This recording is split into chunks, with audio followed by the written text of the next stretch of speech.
స్తుతించినా నీ రుణము తీర్చలేను. సమస్తము నీకిచ్చినా నీ త్యాగము మరువలేను. నిత్యము స్తుతించినా నీ రుణము తీర్చలేను. సమస్తము నీకిచ్చినా నీ త్యాగము మరువలేను. రాజా రాజా రాజా రాజాది రాజవు నీవు. దేవా దేవా దేవా దేవాది దేవుడవు. రాజా రాజా రాజా రాజాది రాజవు నీవు. దేవా దేవా దేవా దేవాది దేవుడవు. నిత్యము స్తుతించినా నీ రుణము తీర్చలేను. సమస్తము నీకిచ్చినా నీ త్యాగము మరువలేను. పితా పుత్ర పవిత్రాత్మ నామమున ఆమెన్. గౌరవనీయులైన సహోదరి సహోదరులారా, మీకందరికీ ఈరోజుటి మన పవిత్ర దేవుని యొక్క సుశేష వాక్య ధ్యానమునకు సాదరముగా వారి పవిత్ర నామమున స్వాగతం పలుకుతున్నాను. ఈరోజు మనకు మన ప్రభువు అనుగ్రహించినటువంటి సుశేష వాక్యములు మొదటి పట్టణము పునీత పౌలు గారు కొరింథీయులకు రాసిన మొదటి పత్రిక 15వ అధ్యాయము 1వ వచనం నుంచి 8వ వచనం వరకు. రెండవ పట్టణము అపొస్తలుడైనటువంటి యోహాను గారు రాసిన సువార్త 14వ అధ్యాయము 6వ వచనం నుంచి 14వ వచనం వరకు. ఈనాటి పవిత్ర సుశేష వాక్యం యొక్క ప్రధాన అంశము, మీరు నన్ను ఎరిగి ఉన్నచో నా తండ్రిని కూడా మీరు ఎరిగి ఉందురు. యోహాను గారి సువార్త 14వ అధ్యాయము 7వ వచనం. గౌరవనీయులైన సహోదరి సహోదరులారా, ఈరోజు సుశేషం ద్వారా తండ్రి అయిన యెహోవా దేవుని యొక్క కుమారుడైన యేసుక్రీస్తు ప్రభువు ఈరోజు మనకి ఈ మానవుడు ఎంతటి అజ్ఞానం, ఎంతటి దౌర్భాగ్యుడో, ఎంతటి దుర్బలుడో ఈరోజు మనకి కన్నులు కట్టినట్టుగా మనం ఏ విధంగా అయితే అద్దంలో చూసుకొని మన యొక్క రూపురేఖలను గుర్తిస్తామో, అదేవిధంగా యేసుక్రీస్తు ప్రభువు మనల్ని మనం ఆత్మ పరిశీలన చేసుకోమంటున్నారు. తండ్రి అయిన యెహోవా దేవుని యొక్క స్థానం మన యొక్క హృదయాల్లో ఏ విధంగా ఉంది, యేసుక్రీస్తు ప్రభు యొక్క స్థానం మన జీవితాల్లో ఏ విధంగా ఉంది, ఆయన నిజంగా దేవుడిగా విశ్వసిస్తున్నామా, విశ్వసించడం లేదా అని మనల్ని మనం ప్రశ్నించుకోమంటున్నారు. ఏ విధంగా అయితే ఇగో 7వ వచనం చెప్పారో, మీరు నన్ను ఎరిగి ఉన్నచో నా తండ్రిని కూడా ఎరిగి ఉందురు. ఎందుకు యేసుక్రీస్తు ప్రభు ఈ మాట అంటున్నారంటే, గౌరవనీయులైన సహోదరి సహోదరులారా, సాక్షాత్తు అత్యంత శక్తివంతుడైన, అత్యంత ప్రేమమయుడైన, అత్యంత కరుణామయుడైనటువంటి యేసుక్రీస్తు ప్రభువే దేవుని రూపంలో వాళ్ళ కళ్ళ ముందు ఉన్నప్పుడు ఆ యొక్క శిష్యులు కానీ, లేక పరిచయులు కానీ, ధర్మశాస్త్ర బోధకులు కానీ వారి యొక్క అద్భుతములను చూసి కానీ, వారి యొక్క ప్రేమామృతమైనటువంటి ప్రసంగాల నుంచి కానీ, వారి యొక్క క్షమాగుణాన్ని గురించి కానీ వారు అర్థం చేసుకోకుండా, ఇంకా మాకు తండ్రిని చూపుము, మీరు వెళ్ళు మార్గము మాకు తెలియని యెడల మేము ఆ మార్గమునకు ఏ విధంగా వస్తాము అని థామస్ గారు మరియు ఫిలిప్ గారు ఈరోజు యేసుక్రీస్తు ప్రభువుని ప్రశ్నించడం మనం వింటాం. గౌరవనీయులైన సహోదరి సహోదరులారా, వీరిద్దరి యొక్క ప్రశ్నల ద్వారా ఈనాటి మన జీవితాలను కూడా మనం ప్రశ్నించుకుంటే, యేసుక్రీస్తు ప్రభువు మన జీవితాల్లో చేయని అద్భుతాలు అంటూ ఉండవు. యేసుక్రీస్తు ప్రభువు మనల్ని ప్రేమించే విధానాన్ని చూసుకుంటే వారికి పాదదాసులం కావాలి. కానీ మనం ఎప్పుడైతే అవసరాలు ఉంటాయో అప్పుడు మాత్రమే వారిని ప్రార్థించుకుంటాం. వారి మేలు పొంది తరువాత కాలక్రమేణా వాటిని మర్చిపోతూ ఉంటాం, కృతజ్ఞతాహీనంగా జీవిస్తూ ఉంటాం. అదే జరిగింది యేసుక్రీస్తు ప్రభు యొక్క విషయంలో. అందరి మనసులను ఎరిగినటువంటి యేసుక్రీస్తు ప్రభువు 14వ అధ్యాయం 1వ వచనంలో ఇలా అంటున్నారు, యేసు వారితో, మీ హృదయములను కలవరపడనీయకుడు, దేవుని విశ్వసింపుడు, నన్నును విశ్వసింపుడు అని అంటున్నారు. ఈ మాటలు అనే విధానాన్ని బట్టి శిష్యులు యేసుక్రీస్తు యెడల ఎంత అవిశ్వాసంగా ఉన్నారో మనకు అర్థమవుతుంది. శిష్యులలో తొణికిసలాడే విశ్వాసం ఉందని యేసుక్రీస్తు ప్రభు గుర్తించారు. ఏమిటి ఆ తొణికిసలాట అంటే, యేసుక్రీస్తు ప్రభు తదనంతరము వారి యొక్క భవిష్యత్తు ఏంటో వారు ఆలోచిస్తూ ఉన్నట్టున్నారు. వారి యొక్క ఆలోచన ఎరిగినటువంటి ప్రభువు వారి యొక్క అల్ప విశ్వాసాన్ని బట్టి వారికి ఒక భరోసా ఇస్తున్నారు. ఏంటో భరోసా అంటే, పరలోకములో వారికి ఉన్నత స్థానాలను, అనగా తండ్రి అయిన యెహోవా దేవుని యొక్క సన్నిధిలో వారికి మంచి స్థానాలను ఏర్పాటు చేస్తాను అని యేసుక్రీస్తు ప్రభు వారికి తన మరణమునకు ముందే వాగ్దానం చేస్తున్నారు. వారి విశ్వాసాన్ని బలపరుస్తున్నారు, పటిష్టపరుస్తున్నారు.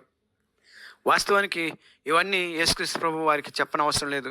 ఎందువల్లంటే వారి యొక్క విశ్వాసం పటిష్టంగా ఉన్నట్లయితే వారి ఎదుట యేసుక్రీస్తు ప్రభువు అనుదినము చేస్తున్నటువంటి అద్భుతాలు, చెబుతున్నటువంటి ప్రేమామృతమైనటువంటి ప్రసంగాలు, ప్రకృతిని సైతం అదుపులో పెట్టే విధానము, దురాత్మలను వెడలగొట్టు శక్తి, అనారోగ్యవంతులకు కేవలం నీకు స్వస్థ కలుగును గాక అన్న ఒక్క మాటతోటి స్వస్థనిచ్చే విధానము, మరణించిన వారిని సైతం బ్రతికించే దైవశక్తి, వాటి అన్నిటిని చూస్తూని కూడా వారు ఇంకా విశ్వాసంలో బలపడలేదు అనే విషయాన్ని యేసుక్రీస్తు ప్రభువు గుర్తించిన విధానం మనం అర్థం చేసుకోవాలి.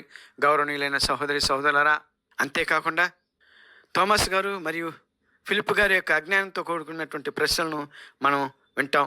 అవి ఏమిటంటే, తండ్రి అయిన యెహోవాదేవుని మాకు చూపుము అని ఫిలిప్ గారు అంటున్నారు ఈ యోహాను గారి సువార్త 14వ అధ్యాయము 8వ వచనంలో. అనగా మనం సహజంగానే ఒక వ్యక్తిని చూడగానే అతని యొక్క ప్రవర్తన బట్టి, అతని యొక్క మాట విధానాన్ని బట్టి, అతని యొక్క ముఖ కవలికలను బట్టి, అతని యొక్క జీవిత విధానాన్ని బట్టి అతను ఎటువంటి వాడో మనము పరిశీలించుకొని ఒక నిర్ణయానికి వస్తాం, మంచివాడా చెడ్డవాడా అని. కానీ సాతాను ఈ యొక్క శిష్యులను ఆవరించుండటం వల్ల వారి యొక్క జ్ఞానం అంతగా లోతుగా వెళ్ళలేకపోయింది. అందువల్లనే ఫిలిప్ గారు మాకు తండ్రిని చూపుము అని ప్రశ్నిస్తున్నారు. దానికి సమాధానంగా యేసుక్రీస్తు ప్రభువు కొంచెం ఆ మాట విధానాన్ని బట్టి అసహనంగా చెప్తున్నారని మనం అర్థం చేసుకోవచ్చు. ఈ 9వ వచనంలో ప్రభువు పలికిన విధానాన్ని బట్టి, అందుకు యేసు ఇట్లనెను, ఫిలిప్పు, నేను ఇంతకాలము నీతో ఉంటిని, నన్ను తెలుసుకోలేదా? నన్ను చూసినవాడు నా తండ్రిని చూచి ఉన్నాడు. తండ్రిని చూపమని ఎట్లు అడుగుతున్నావు? యేసు ఫిలిప్ గారికి చెప్పినటువంటి సమాధానం బట్టి మనం అర్థం చేసుకోవచ్చు. ఇదే విధానంలో ఈనాటి ప్రజలు ఉన్నారు, ఆనాటి ప్రజలు ఉన్నారు. గౌరవనీయులైన సహోదరి సహోదరులారా, మన కళ్ళ ముందు, మన జీవితంలో, మన బ్రతుకుల్లో తండ్రి దేవుడు అనుదినము ఏదో రూపంలో అద్భుతాలు చేస్తూనే ఉన్నారు. వారు మనకు ఇస్తున్నటువంటి ఈ యొక్క శ్వాసను బట్టి, వారు మన జీవితంలో కల్పిస్తున్నటువంటి సౌకర్యాలను బట్టి, వారు మనకు అనుగ్రహిస్తున్నటువంటి ఆరోగ్యాలను బట్టి, వారు మనకు అన్ని విషయాల్లోనూ తోడుగా ఉంటూ కాపాడుతున్న విధానాన్ని బట్టి మనం యేసుక్రీస్తు ప్రభువు నిరంతరము మనకు తోడుగా ఉంటున్నారని మనం అర్థం చేసుకోవాలి. కానీ దానికి బదులుగా మనం ఎప్పుడు కూడా ఇదంతా మన గొప్పతనం అని మనం విర్రవీగుతూ ఉంటాం. అదే ఈరోజు ఫిలిప్ గారు కూడా తన యొక్క అవిశ్వాసాన్ని యేసుక్రీస్తులా ప్రకటించాడు. గౌరవనీయులైన సహోదరి సహోదరులారా, అందువలన మనం చదువుకుంటున్నటువంటి ఈ యొక్క యోహాను గారి సువార్త 14వ అధ్యాయంలో 6వ వచనం నుంచి 14వ వచనం వరకు ఉన్నటువంటి వాక్యాలను బట్టి ఫిలిప్ గారు యొక్క అవిశ్వాసాన్ని పటిష్టమైనటువంటి విశ్వాసంగా మారుస్తూ ఫిలిప్ గారు వేసినటువంటి ప్రశ్నలకు సవివరంగా సమాధానం చెప్తున్నారు.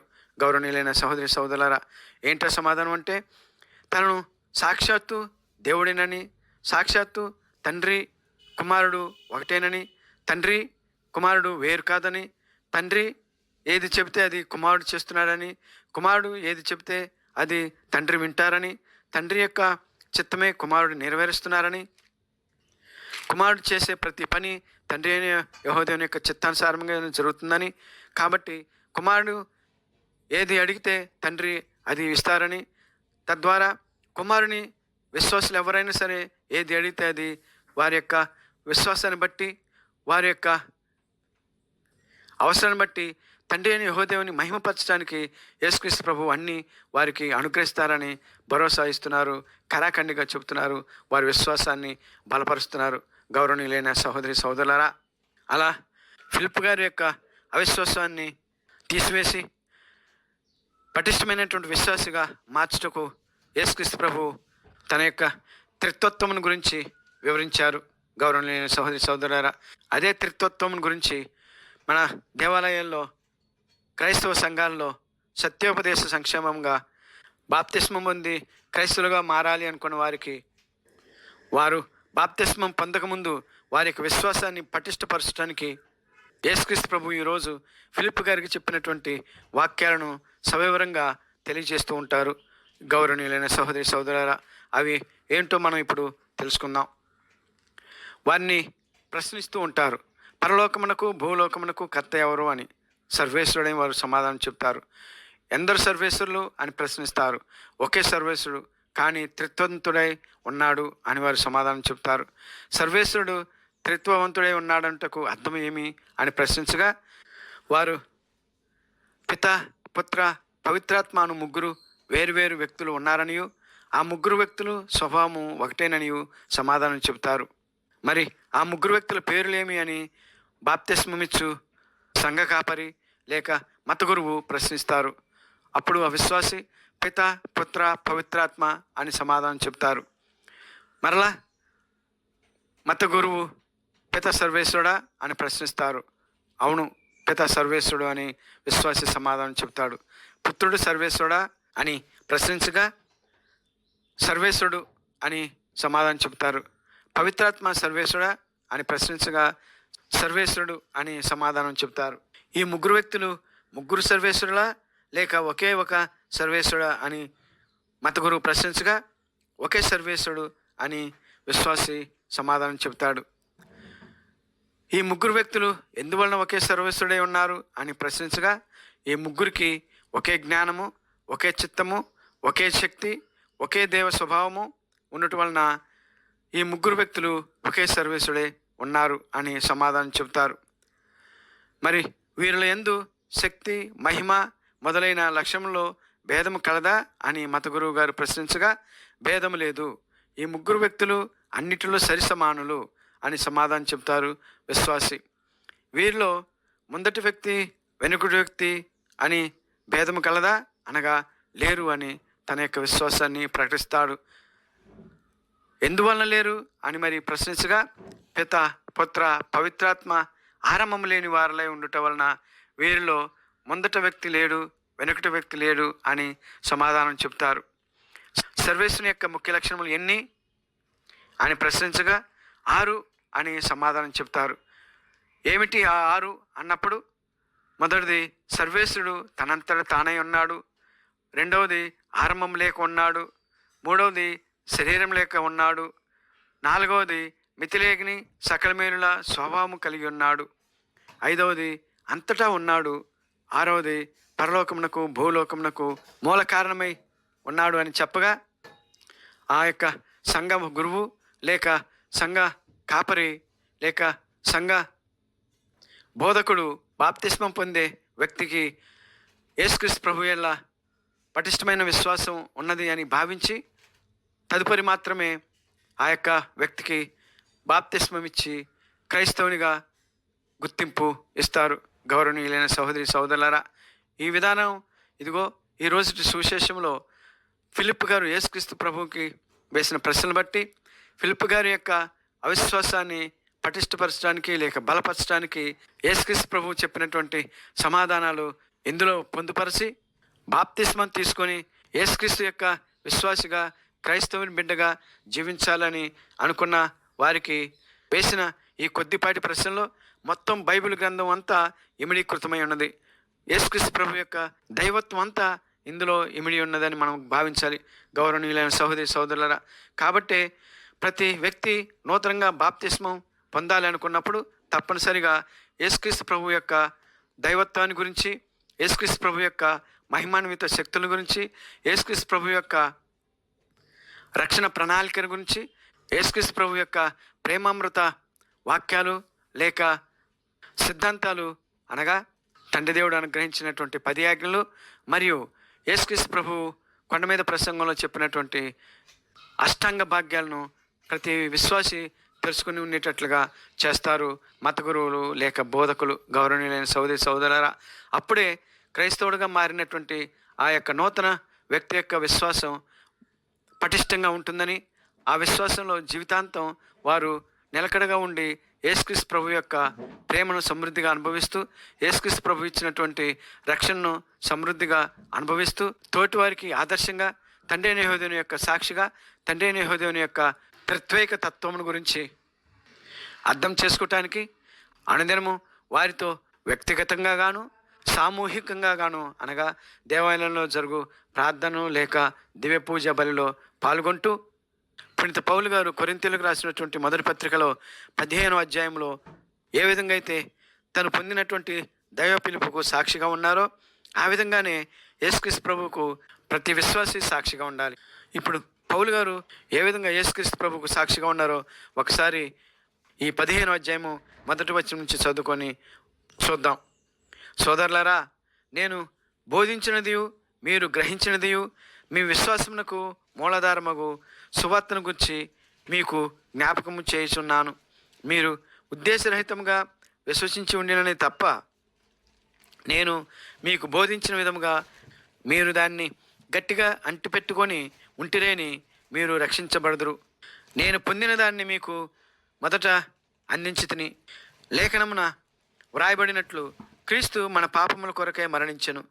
లేఖనమున వ్రాయబడినట్లు ఆయన సమాధి చేయబడి 3వ దినమున సజీవుడుగా లేవనెత్తబడెను.